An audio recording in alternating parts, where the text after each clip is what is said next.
स्वागत है अपना जिला के प्राइम बुलेटिन में। मैं हूं अरीबा। आइए नजर डालते हैं मेरठ और आसपास के शहरों की बड़ी खबरों पर। एक रील बनाने का जुनून युवाओं में इस कदर छाया हुआ है कि वो कुछ भी करने के लिए तैयार हैं।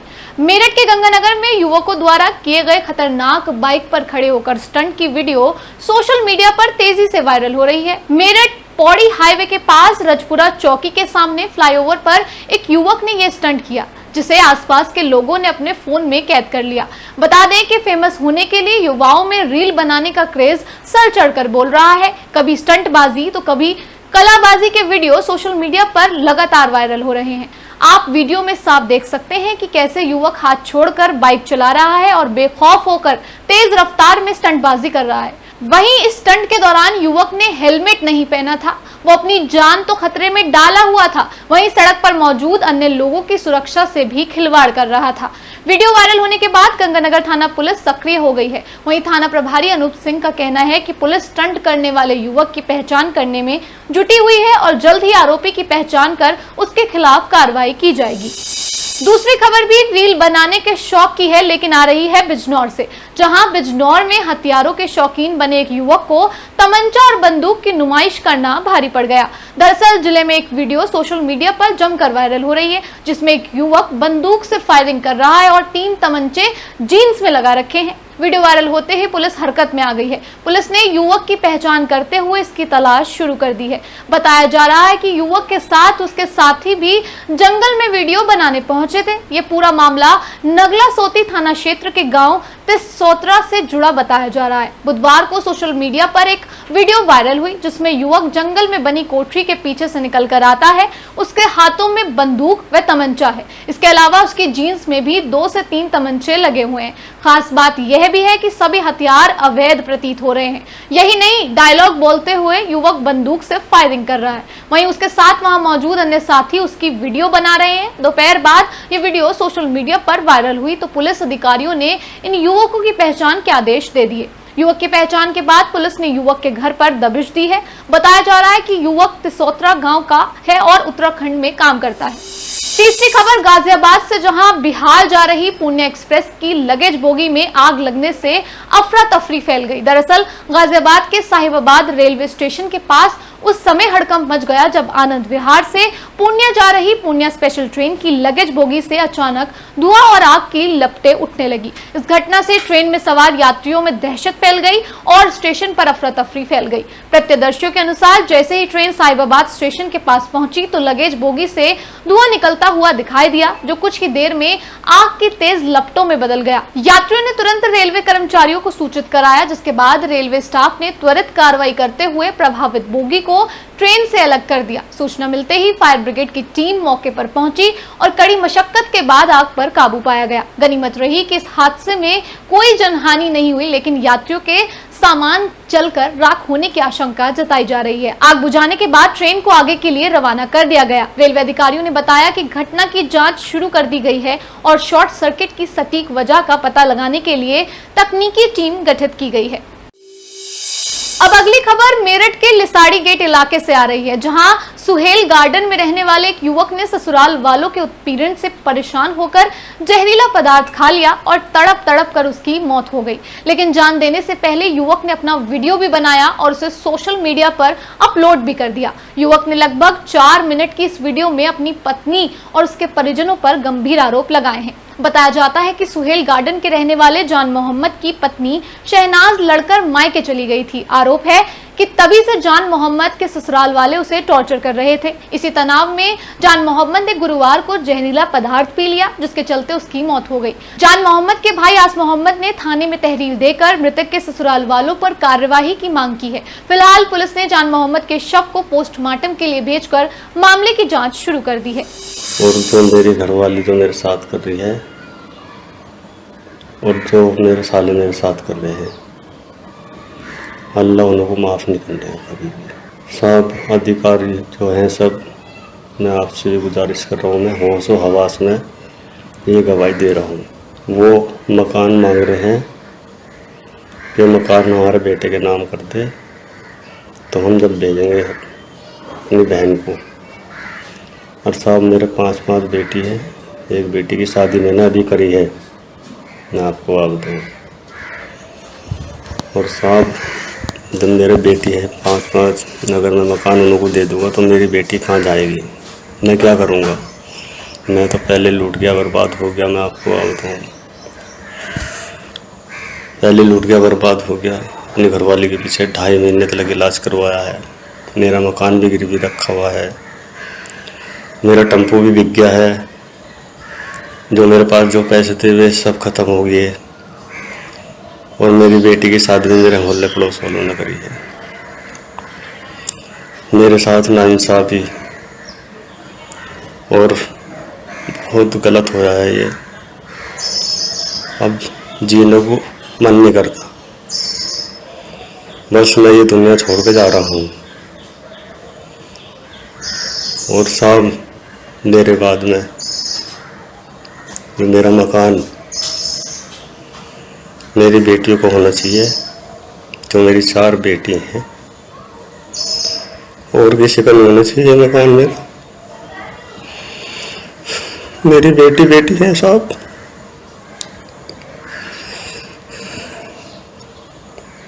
साहब उन्होंने रिपोर्ट करी थी थाने में।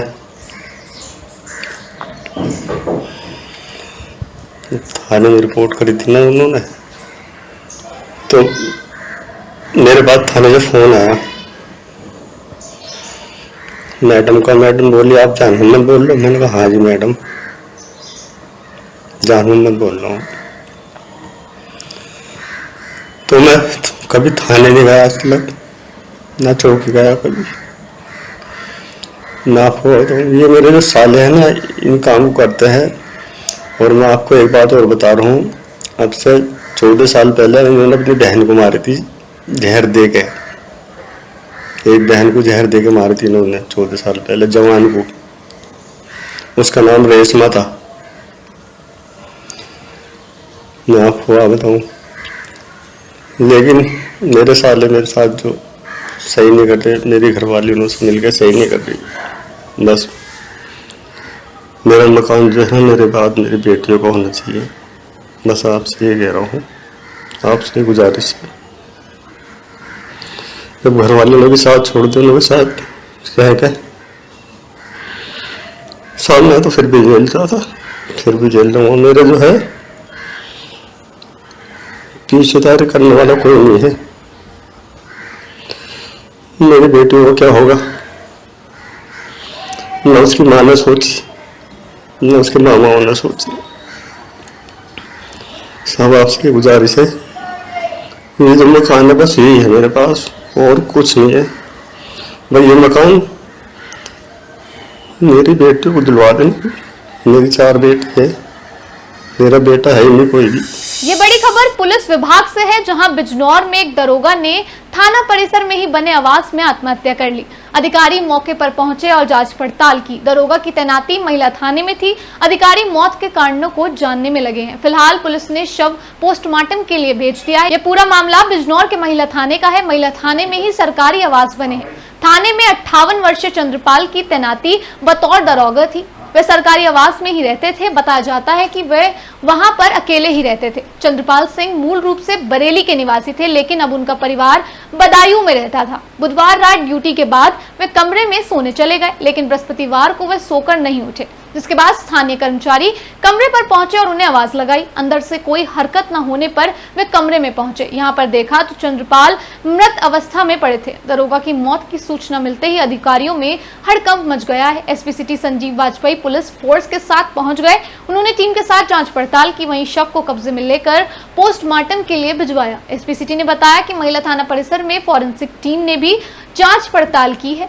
मौत के कारणों का अभी तक स्पष्ट पता नहीं चल पाया है। रिपोर्ट आने के बाद सही स्थिति पता चलेगी। फिलहाल परिजनों को सूचित कर दिया गया है। बताया कि चंद्रपाल सिंह फरवरी 2025 से बिजनौर महिला थाने में तैनात थे। देखिए, एक सब इंस्पेक्टर है चंद्रपाल, यहाँ पर फरवरी से पोस्टेड थे और थोड़ा ड्रिंकिंग के इश्यूज थे। तो सुबह जो है जब इन्होंने चेक किया है तो गेट उन्होंने नहीं खोला। जब गेट खोल के चेक किया गया तो उनकी डेथ हो रखी है। तो फील्ड यूनिट को बुलाया गया है। कोई ऐसा सच इंजरी नहीं है, seems like a natural death. Probably हम जो है पीएम के लिए जो है बॉडी भिजवा रहे हैं और फैमिली को इन्फॉर्म कर दिया गया है। जो अग्रिम विधिक कार्रवाई है वो की जाएगी। देखिए अब एग्जैक्टली उनका एक बेटा है, 2 बेटी है, जो इन्फॉर्मेशन है हमारे पास, तो फैमिली मेम्बर से एक बार आ जाए तो उनसे डिटेल में पूछेंगे। इनकी वाइफ की डेथ वैसे जनवरी में होना पता चला है। अब ये खबर भी बिजनौर से है, जहां एक युवक ने उसके साथ 2 किशोर नदी के तेज पानी में बह गए। बिजनौर में लकड़ी बीनने गए 2 किशोर व एक युवक खो नदी में नहाते समय अचानक तेज बहाव में बह गए। देखते ही देखते तीनों डूब गए। घटना का पता लगते ही परिजनों में मानो दुख का पहाड़ टूट पड़ा। सूचना पर पुलिस व स्थानीय गोताखोर भी वहां पहुंच गए। घंटों तक सर्च अभियान चलाया गया, जिसके बाद एक किशोर व युवक का शव बरामद कर लिया गया, जबकि एक किशोर की तलाश की जा रही है। परिजन व अन्य लोग चिंतित हालत में नजर आ रहे हैं। ये घटना बिजनौर के शेरकोट थाना में बह रही खो नदी का है। हरिद्वार काशीपुर नेशनल हाईवे पर खो बैराज है।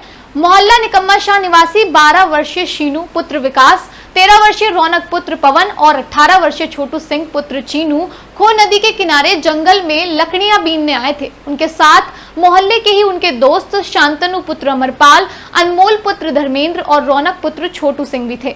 सभी एक ही मोहल्ले के निवासी हैं और घुमंतु जाति के परिवार से हैं। बताया जाता है कि सभी खो नदी के नए पुल के पास लकड़ी बीन रहे थे, जबकि शीनू और रौनक व छोटू नदी के किनारे बैठे हुए थे। लगभग आधे घंटे के बाद वे तीनों लौटे तो उन्होंने देखा कि छोटू नदी की धारा में बह रहा था। देखते ही देखते वे पानी में समा गया, जबकि रौनक व छोटू के कपड़े व चप्पल नदी किनारे पड़े थे। पता चला कि दोनों भी नदी में डूब गए। तीनों के नदी में डूबने की सूचना पर परिजन रोते बिलखते मौके पर दौड़ पड़े। उधर 2 किशोर व एक युवक के नदी में डूबने की सूचना पर पुलिस अधिकारियों के होश उड़ गए। सूचना पर पुलिस भी पहुंची। पुलिस ने स्थानीय गोताखोरों व नाव की मदद से शीनू, रौनक व छोटू की तलाश कराई, लेकिन कुछ पता नहीं लग सका। घटना की सूचना पर एएसपी पूर्वी एके श्रीवास्तव, एसडीएम स्मृति मिश्रा व सीओ धामपुर अभय पांडे भी मौके पर पहुंचे। बृहस्पतिवार को घंटों तक सर्च अभियान चलाया गया, जिसके बाद शीनू व छोटू का शव बरामद हो गया। शव को देखते ही परिजनों में कोहराम मच गया, जबकि रौनक की तलाश की जा रही है। सीओ ने बताया कि पीएससी के गोताखोरों के अलावा स्थानीय टीम भी डूबे किशोर की तलाश कर रही है। वहीं जैसे ही नदी से शीनू का शव बरामद हुआ तो परिजन व ग्रामीण उसके शव को लेकर गांव की ओर दौड़ पड़े। यह देख पुलिस भी उनके पीछे दौड़ पड़ी। पुलिस शव उनके हवाले करने की बात कहती रही, लेकिन वो दौड़ते हुए शव घर लेकर पहुंच गए। बताया जाता है कि यहाँ शव को लेकर पुलिस व परिजनों के बीच खींचातानी में नोक-झोंक हुई। हालांकि बाद में पुलिस ने शव को घर से बरामद कर पोस्टमार्टम के लिए भेज दिया। अब अगली खबर मेरठ के कोतवाली क्षेत्र से है, जहां पुलिस ने पटाखा बनाने की अवैध फैक्ट्री पकड़ी है। CO2 अंतरिक्ष जैन की सूचना मिली थी कि कोतवाली क्षेत्र के वैदवाड़ा मोहल्ले में अनिल कुमार के मकान में अवैध रूप से पटाखे बनाए जा रहे हैं। पुलिस ने यहां छापा मारा और काफी सामान बरामद करके सील कर दिया और फॉरेंसिक टीम को पकड़े गए माल की जांच का जिम्मा सौंपा है। मौके से काफी सामान पुलिस ने बरामद किया है। बताते चले कि मेरठ NCR जोन में आता है और NGT ने दिल्ली NCR क्षेत्र में कई सालों से पटाखों की बिक्री पर रोक लगा रखी है, लेकिन फिर भी अवैध रूप से दीपावली पर धड़ल्ले से पटाखे बिकते आए हैं। पुलिस अनिल कुमार के खिलाफ कार्रवाई कर रही है। थाना कोतवाली क्षेत्र में वैदपाड़ा क्षेत्र में हमको सूचना मिली थी कि एक घर में अवैध रूप से पटाखे बनाए जा रहे हैं। इस सूचना पर तत्काल थाना पुलिस मौके पर पहुंची थी। वहां पर हम लोगों के द्वारा चेकिंग की गई है। चेकिंग के दौरान यहाँ पर कुछ पटाखे बनाने के इस्तेमाल में जो रैपर होते हैं वो मिले हैं। इसके अलावा कुछ रॉ मटेरियल है, जिसकी जानकारी और परीक्षण के लिए FSL को बुलवाया गया है। फील्ड यूनिट द्वारा रिपोर्ट देने के बाद अग्रिम वैधानिक कार्रवाई की जाएगी। देखिए इसीलिए फील्ड यूनिट को यहाँ पर बुलाया गया कि उन माल जो मिला है उसका परीक्षण करवाकर उसकी रिपोर्ट आएगी, उसी के आधार पर अग्रिम वैधानिक कार्रवाई। किसका मकान है?